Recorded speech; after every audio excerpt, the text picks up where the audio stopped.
नमस्कार, आप देख रहे हैं आपका अपना चैनल आई बहन भारत और मैं हूं आपके साथ योगेश पांडे। जनपद अलीगढ़ में थाना गोंडा के उप निरीक्षक राजकुमार को एसएसपी ने निलंबित कर दिया है। आरोपी उप निरीक्षक की गिरफ्तारी के लिए पुलिस की एक टीम का भी गठन कर दिया गया है। दरअसल सोशल मीडिया पर एक वीडियो वायरल हो रहा है जिसमें उप निरीक्षक राजकुमार, जिसकी गोंडा थाने पर तैनाती है, वे एक फरियादी से रुपए लेते दिखाई दे रहे हैं, जिसके बाद आरोपी उप निरीक्षक को वरिष्ठ पुलिस अधीक्षक अलीगढ़ द्वारा निलंबित कर दिया गया है। साथ ही उप निरीक्षक के विरुद्ध थाना गोंडा में भ्रष्टाचार निवारण अधिनियम के तहत मुकदमा भी पंजीकृत किया गया है। बता दें आपको कि उप निरीक्षक का फोन अभी स्विच ऑफ बता रहा है। पुलिस यह पता लगाने में लगी हुई है कि आरोपी कहां है और इस पूरे मामले की जांच एसपी देहात कर रहे हैं। यह वीडियो 15 मई को बताया जा रहा है, जिसके वायरल होने से पुलिस महकमे में हड़कंप मच गया था। खबर बहराइच जिले से है, जहां घर में नकाब लगाकर लाखों का माल चंपत करने वाले 2 आरोपियों को बहराइच जिले की रिसिया पुलिस ने दबोच लिया है। इन दोनों आरोपियों के पास से व्यापारियों के घर में नकाब लगाकर चुराए गए तकरीबन 7.5 लाख रुपए के साथ ही जेवरात भी बरामद किए गए हैं। बताया जा रहा है कि विक्रम नाम का शातिर युवक पिछले कई सालों से ऐसी घटनाओं को बड़े ही शातिराना अंदाज में अंजाम देकर फरार होने में कामयाब हो जाता रहा है। इस युवक के ऊपर अलग अलग थानों क्षेत्रों में दर्जनों मामले दर्ज हैं। 2 दिन पूर्व में भी इस युवक ने एक व्यापारी के घर में नकाब लगाकर महंगे जेवरात सहित 7,40,000 की नकदी पर हाथ साफ कर दिया था, जिसके बाद से पुलिस ने इसकी तलाश शुरू कर दी थी और मुखबिर की सूचना के बाद रिसिया पुलिस इस शातिर आरोपी को पकड़ने में कामयाब हो गई। दिनांक 27/28 की रात कस्बा रिसिया में 2 घरों में नकबजनी की घटना हुई थी, जिसमें यज्ञेश अग्रवाल पुत्र राजेंद्र अग्रवाल के घर से 7,60,000 रुपये और कुछ सोने के आभूषण तथा एक दुकान का शटर उठाकर उसमें से लगभग 2,500 रुपये चोरी गए थे। इस घटना का अनावरण करते हुए आज 2 अभियुक्तों को विक्रम उर्फ छोटू पुत्र जगदीश निवास सिसई सलोन तथा दूसरा भानु प्रताप साहू पुत्र जगदीश साहू को गिरफ्तार किया गया है। कोरोना महामारी के चलते चल रहे लॉकडाउन की मार सबसे ज्यादा यदि किसी को पड़ी है तो वह है श्रमिक, कामगार और मजदूर। महामारी ने इन लोगों की कमर तो तोड़ी ही, लेकिन राजनीतिक पार्टियां भी इस महामारी के दौरान भी इन श्रमिकों पर राजनीति कर रही हैं लगातार। उत्तर प्रदेश के मुख्यमंत्री योगी आदित्यनाथ ने यूपी के श्रमिकों का ख्याल रखते हुए कहा था कि अगर दूसरे राज्य चाहते हैं कि यूपी के श्रमिक उनके यहाँ काम करें तो इसके लिए पहले उन्हें प्रदेश सरकार से अनुमति लेनी होगी, जिस पर प्रतिक्रिया देते हुए राज ठाकरे ने कहा था कि अगर श्रमिक महाराष्ट्र आकर काम करना चाहेंगे तो उन्हें भी महाराष्ट्र सरकार की अनुमति लेनी होगी। परमिशन के बिना महाराष्ट्र में यूपी के श्रमिकों को नो एंट्री पर बाराबंकी जिले के महाराष्ट्र से लौटे प्रवासी श्रमिकों ने क्या कुछ कहा, सुनिए आप भी। सर वहाँ रियायत तो कुछ मिली नहीं, ना खाने की व्यवस्था ना पानी की व्यवस्था। वहाँ पानी पीने भी जाओ तो लाइन लगा कर जाओ। जब खाने के लिए हम लोग निकलते थे बाहर तो पुलिस वालों को मार खाते थे, वापस चले जाते थे। वहाँ की सरकार एकदम मतलब कुछ कर ही नहीं रही थी हम लोगों के लिए। अच्छा, जब यूपी बॉर्डर पर पहुँचे तो इसके यहाँ की सरकार क्या आपके साथ रही? सर हमारे यहाँ यूपी की सरकार बहुत सहूलियत मिली। जब मैं अपने यूपी बॉर्डर पर पहुँचा तो योगी जी की कृपा से बसें चल रही थी, पुलिस वाले भी सहायता कर रहे थे जनता की। बसें बेचारे प्राइवेट गाड़ी रुका के जो यात्री जहाँ का है वहाँ भिजवा रहे थे और खाने पीने की व्यवस्था अच्छी व्यवस्था थी हमारी यूपी सरकार की। अभी आप क्वारंटाइन के लिए रखे गए हैं और महाराष्ट्र सरकार ने कहा है कि जो भी यूपी के लोग हैं वो अब अगर आएंगे तो उनको परमिशन लेनी पड़ेगी। इस पर क्या कहेंगे आप? सर मैं कभी यूपी छोड़ के महाराष्ट्र की तरफ शकल नहीं दिखाऊंगा। मुझे यूपी के अलावा महाराष्ट्र सरकार बिल्कुल पसंद नहीं। ना तो मैं महाराष्ट्र कभी जाऊँगा, अपने घर खेतीबाड़ी करूंगा, नहीं है खेतीबाड़ी मजदूरी कर लूँगा, पर महाराष्ट्र नहीं जाऊंगा। हम महाराष्ट्र से अभी 11 तारीख को आए थे और ये महाराष्ट्र में हम कपड़े की फैक्ट्री में काम करते थे।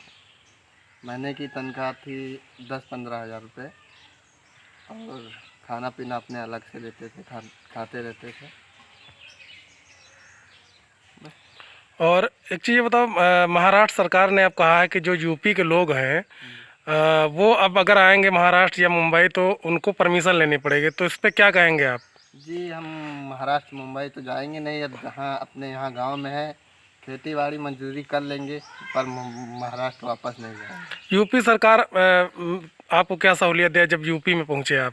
जी यूपी में हम लोगों को बहुत सहूलियत दी, पुलिस लोग ने गाड़ी रुका रुका के हम लोगों को बैठा के छोड़े। फिर यूपी सरकार बस फ्री चालू किए थे, अपने अपनी जगह पे सबको भेज रहे थे। प्रदेश के चिकित्सा शिक्षा मंत्री सुरेश खन्ना ने आज कानपुर का भ्रमण किया। इस दौरान उन्होंने सबसे पहले हाईलाइट इमरजेंसी का निरीक्षण किया। निरीक्षण के दौरान हाईलाइट के होल्डिंग एरिया, जहां पर कोविड जांच के बाद रिपोर्ट आने तक मरीजों को रोका जाता है, वहां की व्यवस्थाओं को जायजा लिया और संबंधित अधिकारियों को निर्देशित करते हुए कहा कि कोविड मरीजों के इलाज के साथ साथ अन्य गंभीर मरीजों को भी प्रॉपर इलाज मिले। बाकी लोग जो सीरियस पेशेंट्स हैं, चाहे वो हार्ट के हों, चाहे वो ट्रामा के हों, चाहे वो कैंसर के हों या सेमी इमरजेंसी वाले हों, उन लोगों को भी प्रॉपर इलाज की सुविधा मेडिकल कॉलेज में मिल सके, ये प्रत्यक्ष रूप से देखने के लिए आज यहाँ पर आए हैं।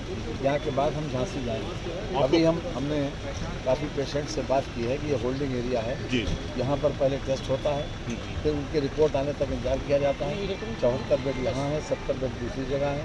अगर वो पॉजिटिव आते हैं तो उनको उस हिसाब से भेज दिया जाता है, और नहीं तो जिस बीमारी के वो पेशेंट हैं उस वार्ड में उनको भेज दिया जाता है इलाज के लिए। प्राइमरी आपको क्या लग रहा है, सब ठीक है? प्राइमरी जी, हमने बाथरूम भी लोगों से बात भी की, यहाँ पर लोगों की केयर हो रही है। आप लोगों के पास कोई फीडबैक? ओवरऑल स्टेट में आपकी क्या तैयारी है, मतलब कितना फोकस कर रहे हैं? हर किस्म की तैयारी है हमारे पास। उत्तर प्रदेश में इस कोरोना के फैलाव को रोकने के लिए जो व्यवस्था की है, हम संतुष्ट हैं इस बात से कि काफ़ी कुछ हमें उसमें सफलता मिली है। लेकिन जो इसमें कोरोना से या अदरवाइज जिन लोगों की डेथ हुई है उनके लिए बहुत अफसोस भी है, और हम खास तौर से कोशिश करते हैं इसके फैलाव को हर हालत में रोका जाए।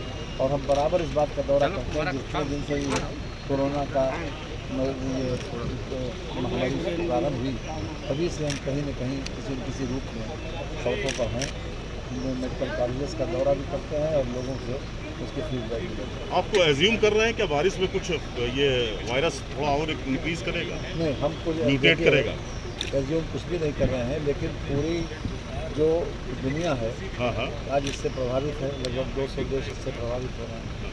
हमारी कोशिश ये है कि एकदम लोगों के मन से भय निकले और हमारी हर प्रकार की एक्टिविटीज़ प्रारंभ हो, ये हम चाहते हैं। क्योंकि बरसात आती है तो हम छाता लगाते हैं, जब जाड़ा आता है तो हम मफलर बांधते हैं, कोट पहनते हैं, तो उससे बचाव करते हैं। तो हम ये सोचते हैं कि हम हर प्रकार से तैयार रहें। अगर कोरोना खिंचता भी है, हम चाहेंगे कि कोरोना न खींचे, ईश्वर से प्रार्थना करते हैं कि इस प्रकार की महामारी न फैले।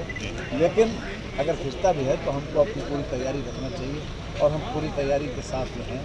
हमारे पास पूरे उत्तर प्रदेश में हमने लगभग 76-77 हज़ार बेड्स का इंतजाम कर रखा है, लेवल 1, लेवल 2, लेवल 3 का।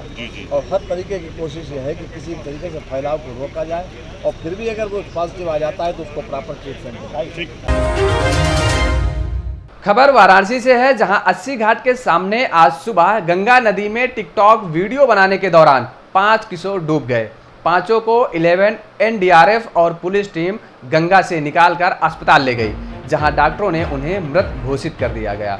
आपको बता दें कि रामनगर थाना के वरी गढ़ई के तौसीफ, जिसकी उम्र 17 वर्ष बताई जा रही है, फरीदीन, जिसकी उम्र 14 वर्ष थी, सैफ और रिजवान, इन दोनों की उम्र 15 वर्ष बताई जा रही है, और शकी, जो कि 14 वर्ष का था, ये अपने 2 अन्य दोस्तों के साथ घाट पर आए थे।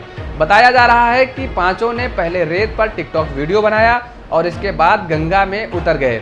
इस दौरान एक किशोर का पैर फिसला और वह गहराई में डूबने लगा, तो 4 अन्य उसे बचाने दौड़े।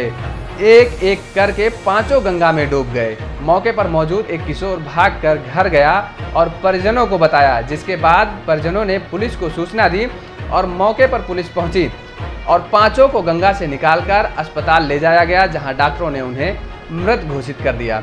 वहीं इस घटना से कस्बे में कोहराम मचा हुआ है।